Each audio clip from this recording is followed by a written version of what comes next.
Hello everyone, welcome to the another video. Just इससे पहले in vitro in vivo correlation के बारे में भी एक वीडियो दिए थे IVIVC का। सो इन वाइवो के लिए हम बायोअवेलेबिलिटी बायोइक्विवेलेंस ये सब प्रीवियस वीडियोस में देखे हैं। इन वाइवो टेस्टिंग करना है तो बायोलॉजिकल में बायोअवेलेबिलिटी बायोइक्विवेलेंस करते हैं, versus in vitro release study करना है। इन विट्रो में हमें रिलीज स्टडी, ड्रग कितना रिलीज हो रहा है, इसका स्टडी करने के लिए वी हैव टू मेथड्स। दो मेथड होता है। One method is compendial method. Compendial method मतलब जो ऑफिशियल इन फार्माकोपिया, फार्माकोपिया में मेंशन्ड मेथड को कॉम्पेंडियल मेथड और ऑफिशियल मेथड बोलते हैं। दूसरा मेथड होता है नॉन कॉम्पेंडियल मेथड, जो मेथड आपका रिसर्च आर्टिकल सब में मिलेगा बट आपका फार्माकोपिया में नहीं मिलेगा। उस तरीके से मेथड को अनऑफिशियल मेथड और नॉन कॉम्पेंडियल मेथड बोलते हैं। सो कॉम्पेंडियल मेथड में देखेंगे तो यूएसपी के हिसाब से वी हैव 1 2 3 4 5 6 7 apparatus। आईपी के हिसाब से भी सेम होता है। आईपी में क्या है, फर्स्ट अपैरेटस सेकंड अपैरेटस बस चेंज होगा यूएसपी के हिसाब से। सो यूएसपी के हिसाब से फर्स्ट अपैरेटस क्या होगा, rotating basket method is the first apparatus and second apparatus is the rotating paddle method। paddle method होगा second apparatus, whereas IP के हिसाब से first apparatus होगा rotating paddle method। paddle method होगा first apparatus और second apparatus होगा आपका basket method। बस यही डिफरेंस है, बाकी जो है बाद में आने 5 वाला सेम ही रहता है। नाउ द थर्ड देखेंगे तो it is reciprocating cylinder। reciprocating cylinder is the third method and fourth method is flow cell method and fifth method is paddle over disc method and sixth method is cylinder method and seventh method is reciprocating cylinder method, reciprocating disc method। सो ये है आपका 7 है। IP के हिसाब से first वाला rotating pedal और second वाला रोटेटिंग बास्केट, बस यही डिफरेंस है। यूएसपी के हिसाब से अपैरेटस जो है डिसोल्यूशन अपैरेटस, पहले वाला बास्केट होगा, second is the paddle one, third fourth fifth six 7 सब कॉमन होता है। यहाँ पे आपको ड्रग रिलीज में किस तरीके से यूज होता है ये सब स्टडी करना होगा। Before moving on to that non compendial को भी लिस्ट कर देते हैं। इसमें 4 अपैरेटस होता है। First is rotating bottle method, first method देखेंगे अनऑफिशियल में, that is the rotating bottle method. Second method is IDR method which is known as intrinsic dissolution method बोलते हैं। आईडीआर मतलब intrinsic dissolution method and third method is peristaltic method. Peristaltic method को third method बोलते हैं and the last method is diffusion analysis और permeation studies, permeation method. ये 4 method है unofficial method. तो क्या डिफरेंस होता है यहाँ पे ड्रग रिलीज में, पहले ऑफिशियल मेथड में देखेंगे तो जैसे ऐसे डिसोल्यूशन बास्केट होता है जो वेसल रहता है, उसमें आपका रोटेटिंग एलिमेंट के साथ इस तरीके से एलिमेंट रखता है तो उसको पैडल बोलते हैं। वही आपका डिसोल्यूशन अपैरेटस में आपका वेसल में इस तरीके से सीव्स के साथ जो है ये बास्केट रहता है, उसको बास्केट कहते हैं। सो बास्केट मेथड में इस तरह रोटेटिंग एलिमेंट बास्केट होगा, पैडल मेथड में आपका पैडल रहेगा रोटेटिंग एलिमेंट। इसमें कोई चीज याद रखना है तो फर्स्ट ऑफ ऑल बास्केट कब यूज करना है, बास्केट में हम अपना फॉर्मुलेशन को डाल के जब करना होगा तब यूज करेंगे। सो बास्केट में कब डालने की जरूरत होगा, जब यहाँ डालते ही आपका जो टैबलेट फ्लोट हो रहा है, जब आपका टैबलेट फ्लोट होगा या आपका कैप्सूल्स होगा तब भी आपका फ्लोट होने का चांसेस है और डिसइंटीग्रेशन बहुत ही कम होगा। उस तरीके से टैबलेट्स में हमें बास्केट यूज करना होगा। बाकी हर टैबलेट्स में हम पैडल यूज कर सकते हैं। और एक पॉइंट याद रखना है तो डिसोल्यूशन रिलीज के लिए टेम्परेचर जो मेंटेन करना होगा 37 ± 0.5 डिग्री। 37 क्यों यूज करना है, अपना बॉडी टेम्परेचर। डिसइंटीग्रेशन में ये वेरिएशन 2 डिग्री का होता है, पर डिसोल्यूशन में इसका वेरिएशन 0.5 डिग्री का होता है, बिकॉज डिसोल्यूशन में ड्रग रिलीज करते हैं तो एग्जैक्ट बॉडी टेम्परेचर चाहिए होगा, इसलिए वेरिएशन भी कम ही रखे हैं।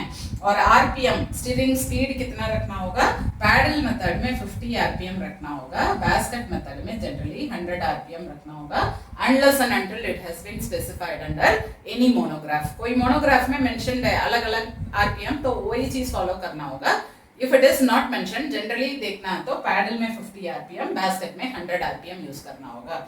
क्यों यहाँ पे कम यहाँ पे ज्यादा, जीआईटी के हिसाब से करना है। जीआईटी कितना आपका मूवमेंट देता है, मिक्सिंग देता है। ये पैडल है तो इतना बड़ा रहता है तो इजीली अच्छे से मिक्सिंग दे सकता है, बट बास्केट बहुत ही छोटा रहता है, वो इधर ही अपने एक्सेस पर ही घूमते रहता है तो मिक्सिंग उतना प्रॉपर नहीं मिलेगा, इसलिए इसका आरपीएम बढ़ा के 100 आरपीएम रखना होगा।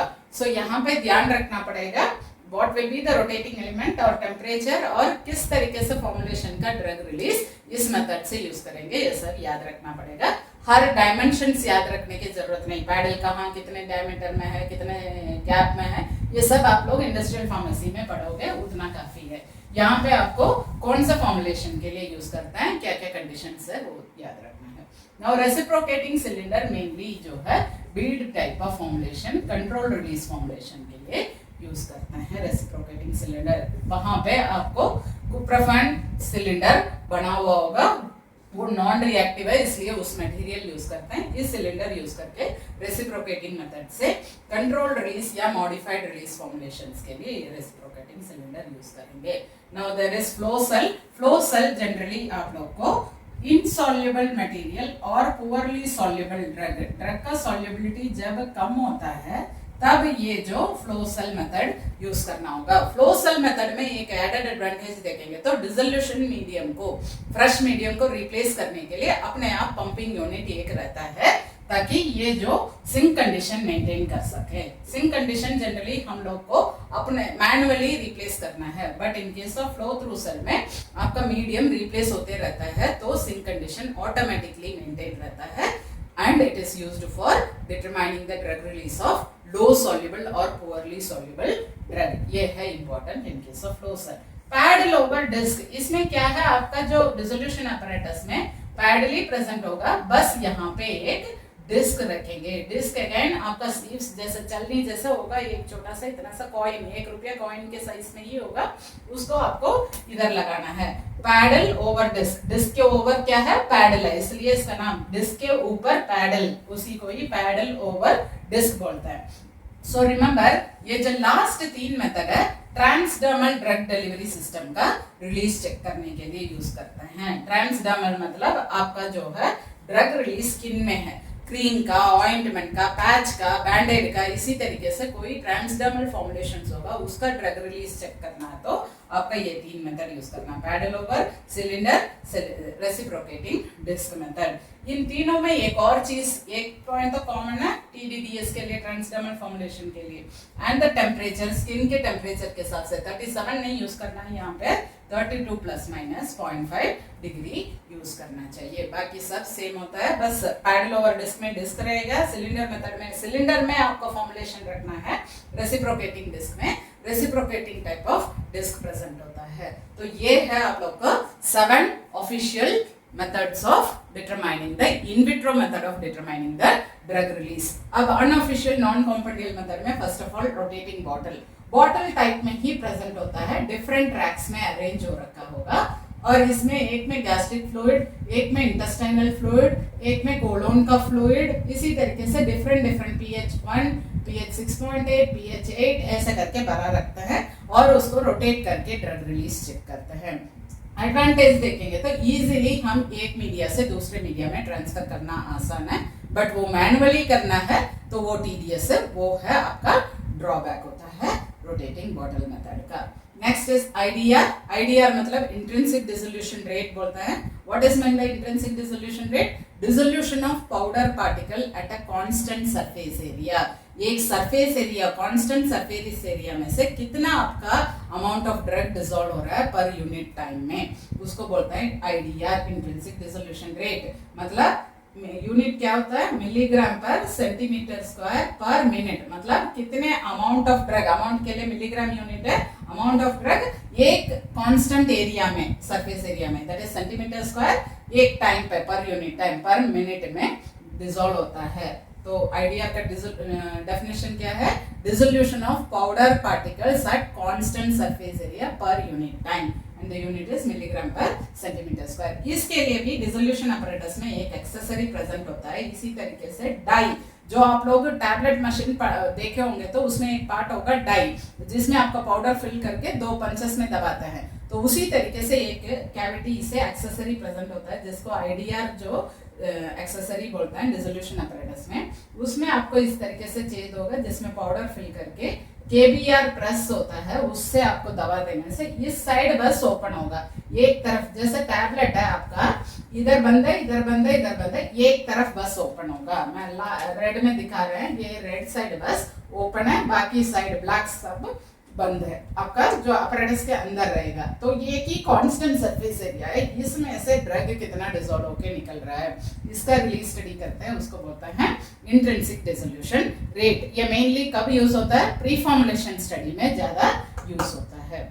Next is peristaltic method. Peristalsis सुने होंगे, इंटेस्टाइनल गैस्ट्रिक मूवमेंट को क्या बोलते हैं? पेरिस्टाल्टिक मूवमेंट बोलते हैं। वो पेरिस्टाल्टिक मूवमेंट को सिमुलेट करने के लिए हम ये लैब में पेरिस्टाल्टिक मेथड यूज करते हैं। तो यहाँ पे क्या यूज करेंगे? Cylindrical plastic tubing with septums. आपका मेम्ब्रेन जैसे कुछ सेप्टम्स रखेंगे। तो ये चीज क्या चीज को सिमुलेट करता है? Hydrodynamic action of the GIT. GIT का हाइड्रोडायनेमिक वो मूवमेंट है, पेरिस्टाल्टिक मूवमेंट है, उसको सिमुलेट करने के लिए जो मूवमेंट के साथ रिलीज कैसा हो रहा है उसके लिए पेरिस्टाल्टिक मेथड यूज करेंगे। नाउ लास्ट इज डिफ्यूजन और परमिएशन। हम हर बार ड्रग रिलीज ही देखते हैं, कभी कभी हमें डिफ्यूजन परमिएशन, जैसे आपको स्किन में रखना है तो डिफ्यूजन कितना डिफ्यूज होके ब्लड में जा रहा है, कितना रिलीज हो रहा है फॉर्मुलेशन से वो तो पता चल रहा है इतना स्टडी से, बट कितना आपको मेम्ब्रेन के थ्रू से परमिएट होके अंदर जा रहा है। तो वो करने के लिए हम diffusion and permeation study use करना है। तो उसके लिए कौन सा डिफ्यूजन सेल यूज करेंगे? फ्रांस डिफ्यूजन सेल यूज करते हैं। जो general principle Franz diffusion cell का देखेंगे तो सेम ही होता है। That is we have 2 compartments. One is donor compartment होगा, एक होगा receptor compartment which is separated by a membrane. Donor compartment में क्या लेंगे? ड्रग का solution या ड्रग का formulation या कोई भी ड्रग का प्रोडक्ट लेंगे। रिसेप्टर कंपार्टमेंट में हमारे pH 7.4 बफर रखेंगे which is blood pH का बफर रखेंगे। अब इस मेम्ब्रेन के थ्रू से कितना आपका ड्रग यहाँ से यहाँ परमिएट हो रहा है, एक पर्टिकुलर टाइम पे ड्रग को विड्रॉ करके हम एनालाइज करके चेक करेंगे कितना परमिएशन हो रखा है। उससे क्या कैलकुलेट करता है? फ्लक्स कितना हो रखा है। फ्लक्स मतलब कितना अमाउंट ऑफ ड्रग मेम्ब्रेन के थ्रू से परमिएट हुआ, उसको चेक करने के लिए डिफ्यूजन मेथड और परमिएशन स्टडीज यूज करेंगे। क्या यूज करेंगे? फ्रांस डिफ्यूजन सेल यूज करेंगे। This is all about in vitro release study testing. तो पहले वीडियोस में इन वाइवो का बायोअवेलेबिलिटी बायो इक्विवेलेंस देखे थे। नेक्स्ट वीडियो में हम इन विट्रो रिलीज टेस्टिंग कर रहे थे एंड एक और वीडियो है जिसमें इन विट्रो इन वाइवो दोनों का आपस में कोरिलेशन, जैसे इन विट्रो में ऐसे रिलीज कर रहे हैं और इन वाइवो में बायोअवेलेबिलिटी कर रहे हैं, इस ये वाला जो मेथड्स है इन वाइवो में कोरिलेट होगा कि नहीं, बॉडी के अंदर जाके ऐसे ही रिलीज करेगा कि नहीं, वो कोरिलेट करने के लिए IVIVC करेंगे। Thank you.